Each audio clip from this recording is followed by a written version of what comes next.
Saya Zulkifli Abbas, Bang Suma, secara terbuka mengundang seluruh pendeta yang ada di Indonesia. Mari kita pertontonkan Islam atau Kristen jalan keselamatan kepada kita di seluruh dunia. Itu otaknya semua itu cacat logika. Jadi sempit dia punya pengetahuan itu semua tentang Al-Quran. Dia tidak tahu itu Al-Quran, ya. Dia tidak tahu itu Al-Quran. Shalom teman-teman, kembali lagi bersama saya di channel Good News. Di dalam channel ini kita akan membahas tentang iman kekristenan. Segala hal yang bersangkut paut dengan iman Kristen akan kita tuangkan di dalam channel ini melalui setiap video-video yang akan diupload melalui channel ini.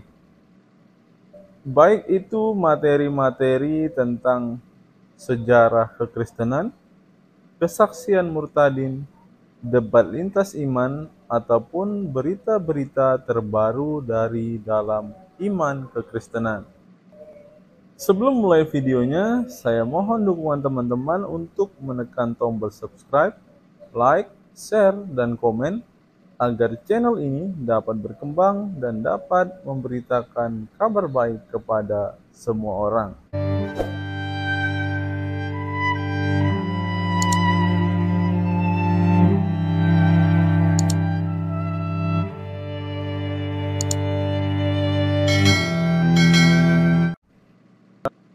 Channel ini mempunyai sebuah program, yaitu program membaca Alkitab selama 1 tahun, di mana di setiap akhir video ini kita akan bersama-sama membaca Alkitab dari Kejadian sampai Wahyu.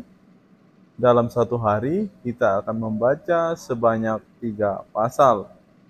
Bagi teman-teman yang berminat untuk membaca Alkitab bersama-sama dengan saya, silakan teman-teman simak video ini sampai selesai agar kita bersama-sama bertumbuh, memahami Alkitab, bahkan dapat melawan setiap orang yang selalu menjelek-jelekan iman kepercayaan kita kepada Yesus Kristus. Sebelum mulai video ini, ada baiknya teman-teman menyeduh kopi terlebih dahulu agar dalam menyaksikan setiap video dari dalam channel ini, teman-teman tidak mengantuk dan teman-teman bisa fokus untuk menyimak setiap video-video yang akan diupload melalui channel ini. Selamat menyaksikan dan Tuhan Yesus memberkati kita semua. Pada kesempatan ini teman-teman, kita kembali akan menyimak sebuah hal yang saya pikir perlu diketahui oleh umat muslim, di mana ada seorang ustadz yang mereka selalu agung-agungkan dan mereka anggap sebagai guru besar mereka. Baru-baru ini saja guru besar mereka ini berteriak-teriak dengan berkata, "Mari debat lawan saya. Buktikan bahwa orang Kristen atau agama Kristen itu membawa kepada keselamatan." Dia menantang semua pendeta di Indonesia, mulai dari Sabang sampai Merauke. Dia berkata, "Mari buktikan bahwa Kristen adalah agama yang membawa kepada keselamatan. Mari buktikan bahwa benar-benar Kristen adalah sumber kebenaran." Ia menantang tanpa terkecuali pendeta, penatua, misionaris, siapapun itu harus bisa membuktikan bahwa Kristen adalah ajaran yang benar, bahwa Kristen adalah ajaran yang akan membawa kepada keselamatan. Kira-kira seperti ini cuplikan videonya teman-teman. Saya Zulkifli Abbas, Bang Suma, secara terbuka mengundang seluruh pendeta yang ada di Indonesia.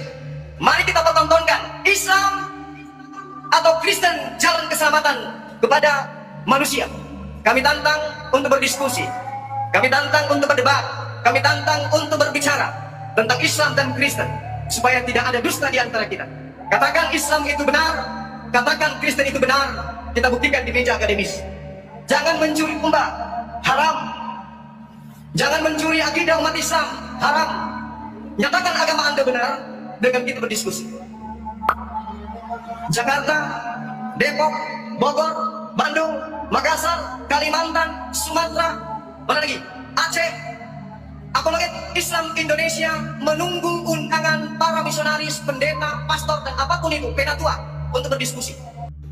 Entah apa alasan Bang Zuma berteriak-teriak seperti orang kesurupan, ingin mengajak semua misionaris, pendeta untuk berdebat dengan dia secara khusus. Padahal selama ini ketika ia berdebat, ia hanya ingin bertanya dan tidak ingin ditanya. Ketika sebuah pertanyaan diajukan kepadanya tentang iman kepercayaannya, maka Bang Zuma mulai kepanasan, Bang Zuma mulai ketar-ketir, dan akhirnya Bang Zuma mengeluarkan banyak sekali alasan untuk dia bisa meninggalkan room atau tempat ia berdiskusi pada saat itu. Orang awam pun dapat menilai siapa itu Zuma, teman-teman. Seperti contoh ketika Ustadz Zuma berdiskusi dengan Pak Esra Soru beberapa bulan ini. Contohnya teman-teman pada video yang viral ketika Ustadz Zuma sedang berdiskusi dengan Bapak Esra Soru, dimana ketika Ustadz Zuma diberikan sebuah pertanyaan, maka mulailah Ustadz Zuma kepanasan dengan mencari-cari kesalahan Bapak Pendeta Esra Soru. Dan akhirnya para netizen, orang-orang yang lebih waras otaknya daripada Ustadz Zuma ini, mereka berkata Zuma terlalu banyak mencari kesalahan Alkitab sehingga lupa Qur'annya sendiri. Kemudian teman-teman, Zuma penyesat, bertobatlah, tinggalkan ajaran iblis. Ada juga netizen yang berkata seperti ini, soal banyak bicara Zuma yang unggul, penguasaan dan kebenaran materi Pak Esra Soru yang unggul. Di Bali, suara keras Zuma membuktikan bahwa adanya ketidakjujuran dan berujung hujatan dan gertakan untuk menutupi keberadaan Quran yang tidak bisa lagi disembunyikan isinya karena teknologi saat ini. Jadi Anda Zuma tidak bisa lagi membodohi orang di balik bahasa Arab, namun orang tahu tujuanmu adalah koin. Orang tua Anda adalah seorang satpam yang berani karena merasa mayoritas. Ibarat guru dan murid sama tak selepel dengan Pak Esra. Zuma tidak selepel dengan Pak Esra Soru. Sebaiknya Zuma perlu belajar lagi bersama anak mingguan biar jelas memahami Alkitab yang lebih jelas. Ini ada dari netizen yang lain juga teman-teman. Mereka berkata bahwa kasihan Zuma tak bisa menelaah kalimat di dalam Alkitab, makanya selalu keliru menafsirkan sendiri. Yahweh itu dewa, Zuma corong kosong mempertontonkan kebotolannya. Ada juga netizen yang berkata bahwa penonton yang bertepuk tangan tandanya kebodohan si Zuma. Dari Mojokerto berkata bahwa Zuma menang mulut saja. Semoga Tuhan Yesus menjambahnya. Segera tobat Zuma. Yang terakhir teman-teman, terlalu jauh beda kemampuan. Zuma hanya meningkatkan pada framing dan hujatan. Aku sarankan tak usahlah Pak Esra Soru berdiskusi dengan si Zuma, tak level. Dan yang utama, jawaban Zuma sama sekali tidak memberi edukasi kepada penonton yang menonjol bahwa menyerang Alkitab dengan tafsiran sendiri. Melihat komentar-komentar ini teman-teman, benarlah apa yang saya katakan di awal tadi.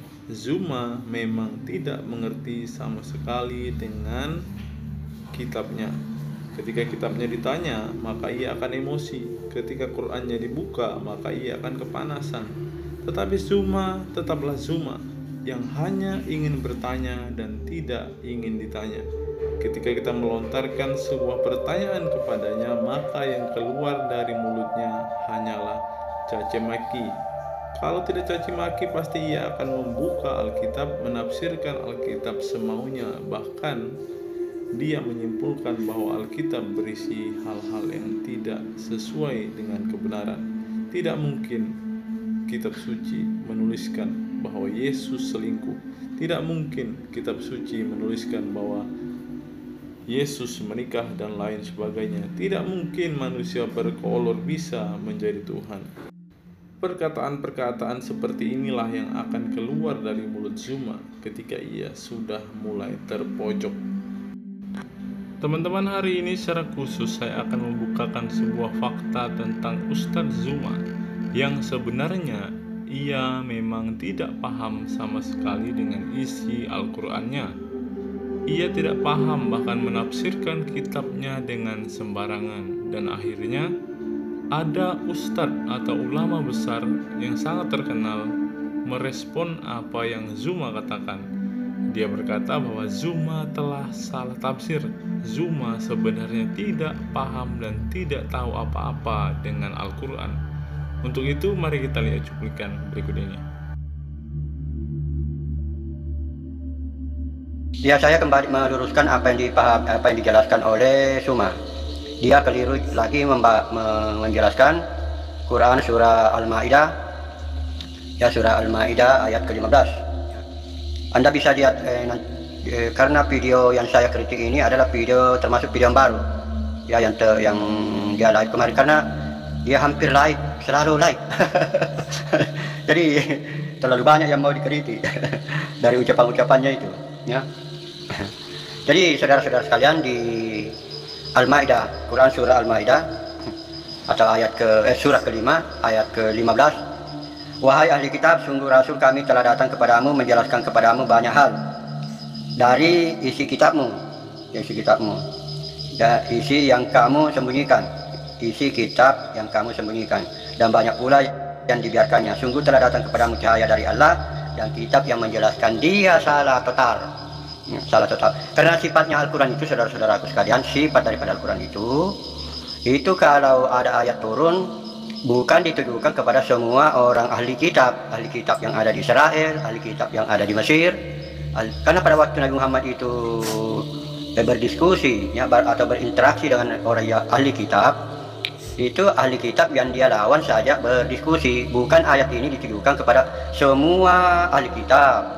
Ya, ahli kitab pada waktu itu tidak berkumpul di hadapannya Nabi Muhammad, ya. Jadi ahli kitab yang ada di Israel dia tidak tahu ayat itu pada waktu itu. Ahli kitab yang ada di Mesir, ahli kitab yang ada di India, ahli kitab yang ada di tempat-tempat lain, dia tidak tahu ayat Al-Maidah itu. Jadi Nabi itu, jadi ayat ini adalah berinteraksi antara Nabi Muhammad dengan beberapa itu saja ahli kitab. Jadi kalau misalnya Nabi Muhammad berdiskusi dengan satu orang ahli kitab, baru turun ayat untuk orang yang satu ini saja ayat itu, ya. Bukan semua ahli kitab di seluruh dunia. Itu otaknya Zuma itu cacat logika. Jadi sempit dia punya pengetahuan itu cuma tentang Al-Quran. Dia tidak tahu itu Al-Quran, ya. Dia tidak tahu itu Al-Quran. Melihat apa yang dikatakan oleh Ustadz senior yang satu ini, teman-teman, saya menyimpulkan bahwa benarlah Ustadz Zuma tidak paham dengan Al-Qurannya sendiri. Ustadz Zuma hanya bisa menafsirkan Alkitab, hanya bisa menafsirkan Al-Quran dengan semaunya saja. Seperti yang dikatakan Ustadz yang satu ini tadi, teman-teman, bahwa Ustadz Zuma sebenarnya cacat logika. Ustadz Zuma hanya mencari koin saja di saat ia live dan di saat ia mengadakan debat-debat lintas agama. Saya Zulkifli Abbas, Bang Zuma, secara terbuka mengundang seluruh pendeta yang ada di Indonesia. Mari kita pertontonkan Islam atau Kristen jalan keselamatan kepada. Haruskah dengan berdebat kita mendapatkan sebuah kebenaran? Haruskah dengan berdiskusi kita menemukan keselamatan? Dan haruskah dengan berdebat dan berdiskusi kita dapat menyimpulkan bahwa suatu agama itu atau suatu kepercayaan itu membawa kepada keselamatan? Bukankah kitab suci kita masing-masing yang kita imani, yang kita percayai mencatat bahwa kebenaran itu hanya ada di dalam agama dan kepercayaan, bahkan di dalam pribadi yang kita percayai? Sekarang saya tahu bahwa Ustadz Zuma berteriak mengajak semua para misionaris dan para pendeta untuk berdebat untuk membuktikan sebuah kebenaran. Alasannya simpel teman-teman, karena Bang Zuma tidak menemukan kebenaran di dalam kitabnya. Karena Bang Zuma tidak menemukan keselamatan di dalam kitabnya, bahkan di dalam pribadi yang mereka junjung, mereka agung-agungkan, mereka tinggi-tinggikan itu. Pantaslah mengapa mereka selalu berkata insya Allah kepada keselamatan, insya Allah kepada surga yang kekal. Itu karena memang tidak ditemukan kebenaran di dalam agama, di dalam junjungan, bahkan di dalam kitab yang mereka percaya itu.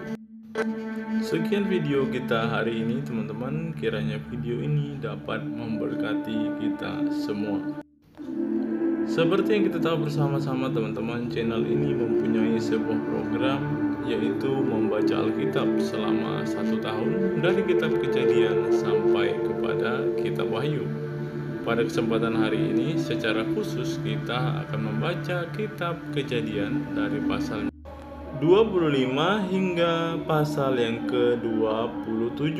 Mari kita membaca Alkitab secara bersama-sama dan merenungkan setiap apa yang kita baca, supaya melalui setiap hal yang kita renungkan dan kita baca ini, kita dapat mendengar Tuhan berbicara kepada kita masing-masing, bahkan kita menemukan sebuah kebenaran yang akan membawa kita kepada suatu kepercayaan yang kokoh, yang teguh di dalam Yesus Kristus Tuhan kita. Kejadian pasal 25, keturunan Abraham dan Ketura. Abraham mengambil pula seorang istri namanya Ketura. Perempuan itu melahirkan baginya Zimran, Yoksan, Medan, Midian, Isibak, dan Suah. Yoksan memperanakan Sheba dan Dedan. Keturunan Dedan ialah orang Asyur, orang Letus, dan orang Neum. Anak-anak Midian ialah Eva, Efer, Henok, Abida, dan Eldaa. Itulah semuanya keturunan Ketura. Abraham memberikan segala harta miliknya kepada Ishak, tetapi kepada anak-anaknya yang diperolehnya dari gundik-gundiknya, ia memberikan pemberian. Kemudian ia menyuruh mereka masih pada waktu ia hidup meninggalkan Ishak anaknya dan pergi ke sebelah timur di tanah timur. Abraham meninggal dan dikuburkan. Abraham mencapai umur 175 tahun lalu ia meninggal. Ia mati pada waktu telah putih rambutnya, tua dan suntuk umur. Maka ia dikumpulkan kepada kaum leluhurnya, dan anak-anaknya Ishak dan Ismail menguburkan dia di dalam gua Makpela di padang gurun Efron bin Zohar orang Het itu, padang yang letaknya di sebelah timur Mamre, yang telah dibeli Abraham dari Bani Het. Di sanalah terkubur Abraham dan Sarah istrinya. Setelah Abraham mati, Allah memberkati Ishak anaknya itu, dan Ishak diam dekat sumur Lahairoi. Keturunan Ismail. Inilah keturunan Ismail, anak Abraham yang telah dilahirkan baginya oleh Hagar perempuan Mesir, hamba Sarah itu. Inilah nama anak-anak Ismail, disebutkan menurut urutan lahirnya: Nabayot anak sulung Ismail, selanjutnya Kedar, Adbeel, Mibsam, Misma, Duma, Masa, Hadad, Tema, Yetur, Nafis, dan Kedma. Itulah anak-anak Ismail, dan itulah nama-nama mereka menurut kampung mereka dan menurut perkemahan mereka, 12 orang raja masing-masing dengan sukunya.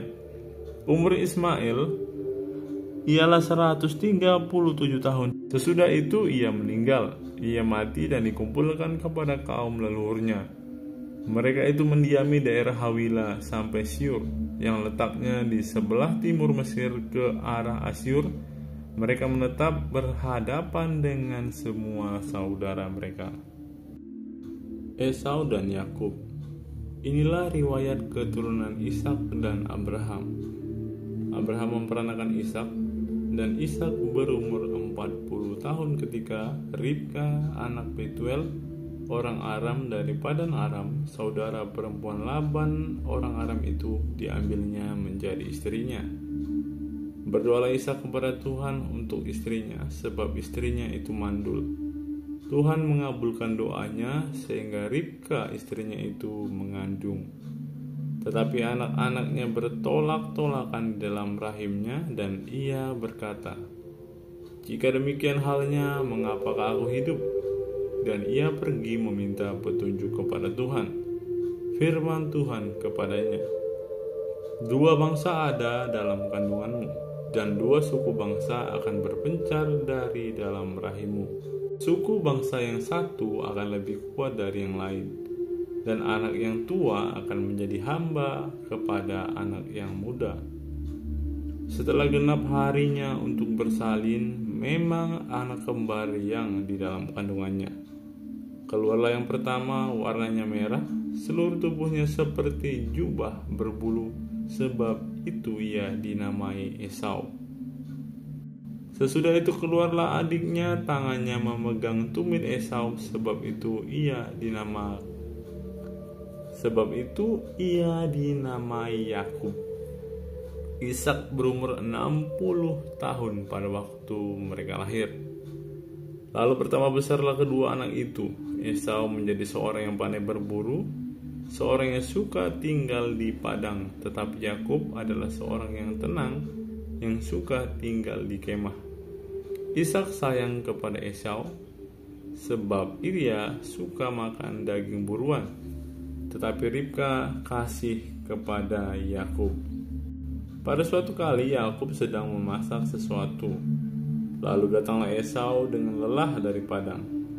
Kata Esau kepada Yakub, "Berikanlah kiranya aku menghirup sedikit dari yang merah-merah itu, karena aku lelah." Itulah sebabnya namanya disebut Edom.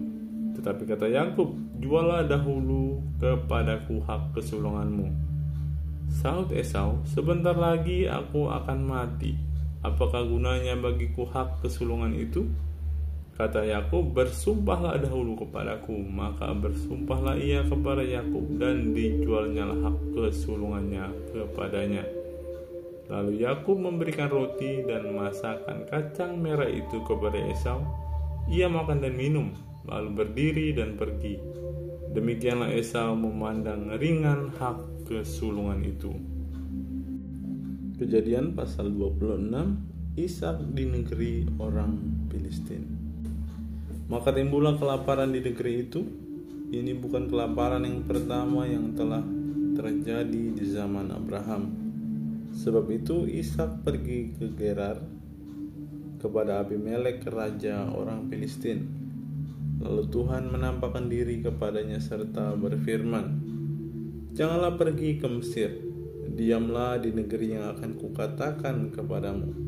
Tinggallah di negeri ini sebagai orang asing, maka aku akan menyertai engkau dan memberkati engkau, sebab kepadamulah dan kepada keturunanmu akan kuberikan seluruh negeri ini, dan aku akan menepati sumpah yang telah kuikrarkan kepada Abraham ayahmu.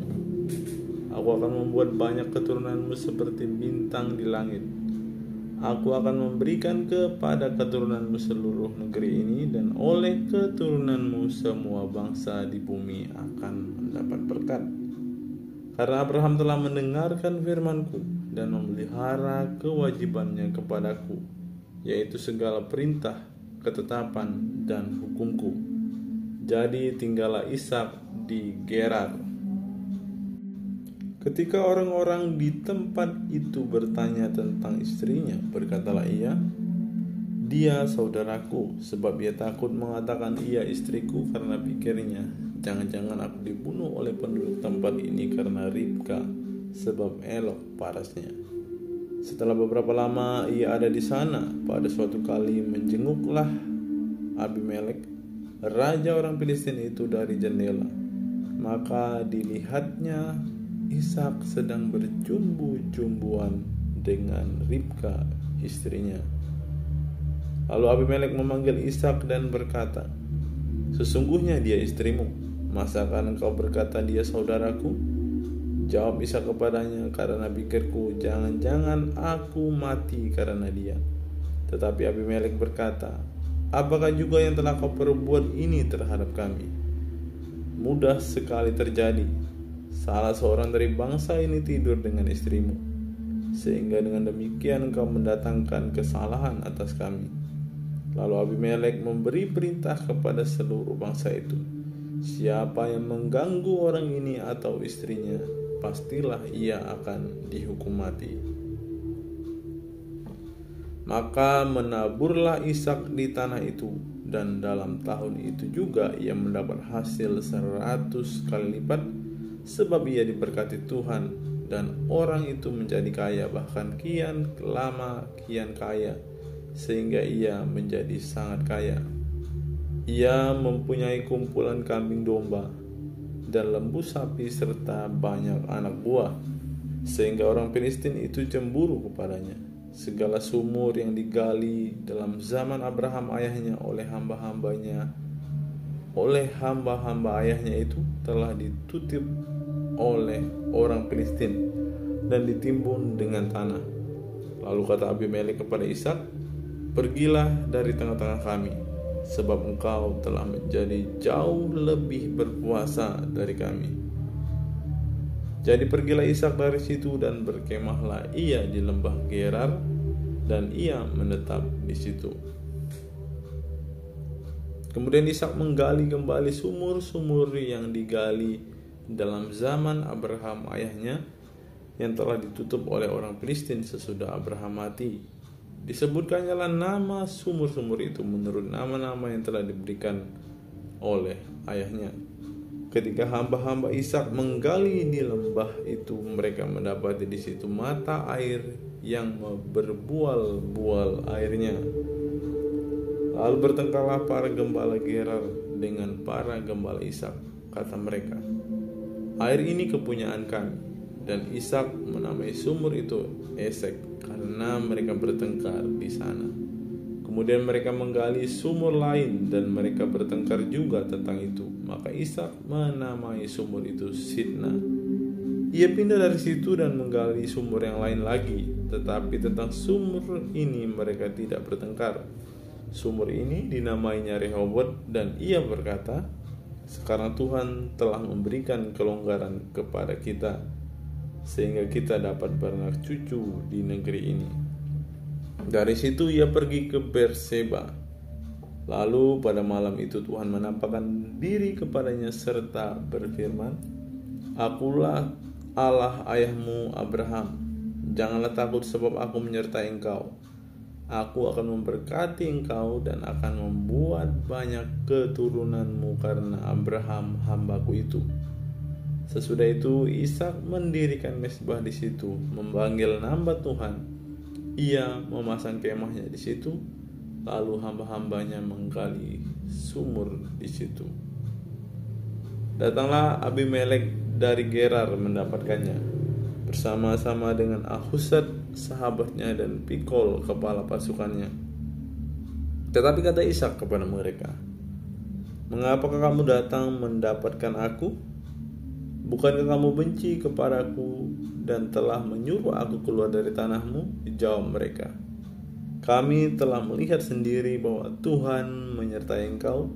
Sebab itu kami berkata, baiklah kita mengadakan sumpah setia antara kami dan engkau, dan baiklah kami mengikat perjanjian dengan engkau, bahwa engkau tidak akan berbuat jahat kepada kami, seperti kami tidak mengganggu engkau, dan seperti kami semata-mata berbuat baik kepadamu dan membiarkan engkau pergi dengan damai. Bukankah engkau sekarang diberkati Tuhan?" Kemudian Ishak mengadakan perjamuan bagi mereka. Lalu mereka makan dan minum. Keesokan harinya pagi-pagi bersumpah-sumpahanlah mereka. Kemudian Ishak melepas mereka dan mereka meninggalkan dia dengan damai. Pada hari itu datanglah hamba-hamba Ishak memberitahukan kepadanya tentang sumur yang telah digali mereka, serta berkata kepadanya, "Kami telah mendapat air." Lalu dinamainya sumur itu Sheba, sebab nama kota itu Berseba sampai sekarang. Ketika Esau telah berumur 40 tahun, ia mengambil Yudit anak Beeri orang Het dan Basmat anak Elon orang Het menjadi istrinya. Kedua perempuan itu menimbulkan kepedihan hati bagi Ishak dan bagi Ribka. Kejadian 27, Yakub diberkati Ishak sebagai anak sulung. Ketika Ishak sudah tua dan matanya telah kabur sehingga ia tidak dapat melihat lagi, dipanggilnyalah Esau anak sulungnya serta berkata kepadanya, "Anakku," sahut Esau, "Ya Bapa." Berkatalah Ishak, "Lihat, aku sudah tua. Aku tidak tahu bila hari kematianku. Maka sekarang ambillah senjatamu, tabung panah dan busurmu, pergilah ke padang dan burulah bagiku seekor binatang. Olahlah bagiku makanan yang enak seperti yang kugemari. Sesudah itu bawalah kepadaku supaya ku makan, agar aku memberkati engkau sebelum aku mati." Tetapi Ribka mendengarkannya ketika Ishak berkata kepada Esau anaknya. Setelah Esau pergi ke padang memburu seekor binatang untuk dibawanya kepada ayahnya, berkatalah Ribka kepada Yakub anaknya, "Telah kudengar ayahmu berkata kepada Esau kakakmu, bawalah bagiku seekor binatang buruan dan olahlah bagiku makanan yang enak supaya aku makan dan supaya aku memberkati engkau di hadapan Tuhan sebelum aku mati. Maka sekarang anakku, dengarkanlah perkataanku seperti yang kuperintahkan kepadamu. Pergilah ke tempat kambing domba kita, ambillah dari sana 2 anak kambing yang baik, maka aku akan mengolahnya menjadi makanan yang enak bagi ayahmu seperti yang digemarinya. Bawalah itu kepada ayahmu supaya dimakannya agar dia memberkati engkau sebelum ia mati." Lalu kata Yakub kepada Ribka ibunya, "Tetapi Esau kakakku adalah seorang yang berbulu badannya, sedang aku ini kulit kulicin. Mungkin ayahku akan meraba aku, maka nanti ia akan menyangka bahwa aku mau memperolok-olokkan dia. Dengan demikian aku akan mendatangkan kutuk dari diriku, bukan berkat." Tetapi ibunya berkata kepadanya, "Aku layak menanggung kutuk itu, anakku. Dengarkan saja perkataanku. Pergilah, ambil kambing-kambing itu." Lalu ia pergi mengambil kambing-kambing itu dan membawanya kepada ibunya. Sesudah itu ibunya mengolah makanan yang enak seperti yang digemari ayahnya. Kemudian Ribka mengambil pakaian yang indah kepunyaan Esau dan anak sulungnya, pakaian yang disimpannya di rumah, lalu disuruhnyalah dikenakan oleh Yakub anak bungsunya, dan kulit anak kambing itu dipalutkannya pada kedua tangan Yakub dan pada lehernya yang licin itu. Lalu ia memberikan makanan yang enak dan roti yang telah diolahnya itu kepada Yakub anaknya. Demikianlah Yakub masuk ke tempat ayahnya serta berkata, "Bapa," sahut ayahnya. "Ya anakku, siapakah engkau?" Kata Yakub kepada ayahnya, "Akulah Esau anak sulungmu. Telah kulakukan seperti yang bapa katakan kepadaku. Bangunlah, duduklah dan makanlah daging buruan masakanku ini agar bapa memberkati aku." Lalu Ishak berkata kepada anaknya itu, "Lekas juga engkau mendapatkannya anakku." Jawabnya, "Karena Tuhan Allahmu membuat aku mencapai tujuanku." Ayat yang ke-21, lalu kata Ishak kepada Yakub, "Datanglah mendekat anakku, supaya aku meraba engkau. Apakah engkau ini anakku Esau atau bukan?" Maka Yakub mendekati Ishak ayahnya, dan ayahnya merabanya serta berkata, "Kalau suara Yakub, kalau tangan Esau." Jadi Ishak tidak mengenal dia karena tangannya berbulu seperti Esau kakaknya. Ishak hendak memberkati dia, tetapi ia masih bertanya, "Benarkah engkau ini anakku Esau?" Jawabnya, "Ya." Lalu berkatalah Ishak, "Dekatkanlah makanan itu kepadaku supaya ku makan daging buruan masakan anakku agar aku memberkati engkau." Jadi didekatkannya makanan itu kepada ayahnya, lalu ia makan. Dibawanya juga anggur kepadanya, lalu ia minum. Berkatalah Ishak ayahnya kepadanya, "Datanglah dekat-dekat dan ciumlah aku, anakku." Lalu datanglah Yakub dekat-dekat dan diciumnya lah ayahnya. Ketika Ishak mencium bau pakaian Yakub, diberkatinya lah dia, katanya, "Sesungguhnya bau anakku adalah sebagai bau padang yang diberkati Tuhan. Allah akan memberikan kepadamu embun yang dari langit dan tanah-tanah gemuk di bumi dan gandum serta anggur berlimpah-limpah. Bangsa-bangsa akan takluk kepadamu dan suku-suku bangsa akan sujud kepadamu. Jadilah Tuhan atas saudara-saudaramu, dan anak-anak ibumu akan sujud kepadamu. Siapa yang mengutuk engkau, terkutuklah ia, dan siapa memberkati engkau, diberkatilah ia." Setelah Ishak selesai memberkati Yakub, dan baru saja Yakub keluar meninggalkan Ishak ayahnya, pulanglah Esau kakaknya dari berburu. Ayat 31, ia juga menyediakan makanan yang enak, lalu membawanya kepada ayahnya. Katanya kepada ayahnya, "Bapa, bangunlah dan makan daging buruan masakan anakmu, agar engkau memberkati aku." Tetapi kata Ishak ayahnya kepadanya, "Siapakah engkau ini?" Sahutnya, "Akulah anakmu, anak sulungmu Esau." Lalu terkejutlah Ishak dengan sangat serta berkata, "Siapakah gerangan dia yang memburu binatang itu dan telah membawanya kepadaku? Aku telah memakan semuanya sebelum engkau datang dan telah memberkati dia, dan dia akan tetap orang yang diberkati." Sesudah Esau mendengarkan perkataan ayahnya itu, meraung-raunglah ia dengan sangat keras dalam kepedihan hatinya serta berkata kepada ayahnya, "Berkatilah aku ini juga ya Bapa."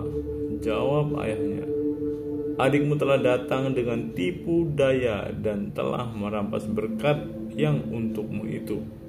Kata Esau, "Bukankah tepat namanya Yakub, karena ia telah 2 kali menipu aku? Hak kesulunganku telah dirampasnya, dan sekarang dirampasnya pula berkat yang untukku."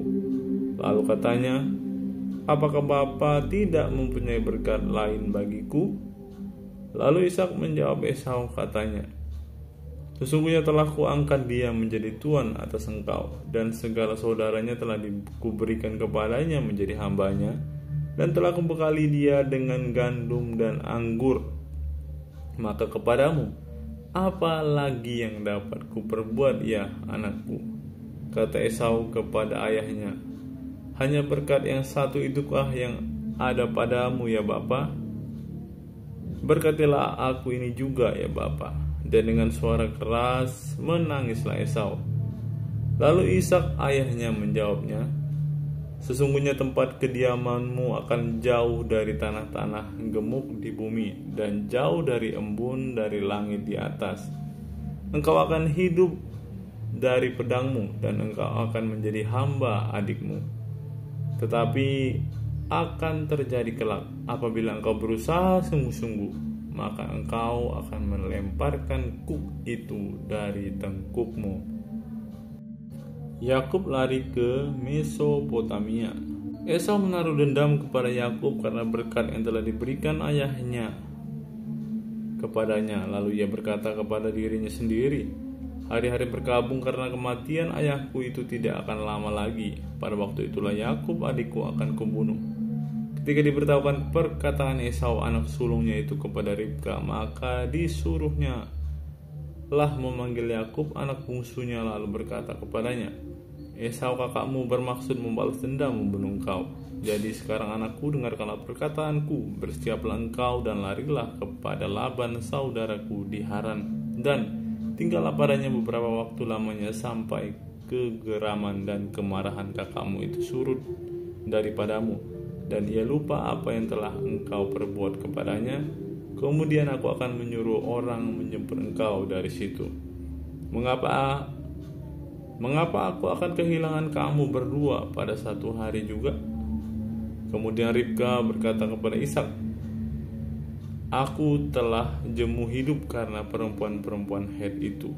Jikalau Yakub juga mengambil seorang istri dari antara perempuan negeri ini, semacam perempuan Het itu, apa gunanya aku hidup lagi?"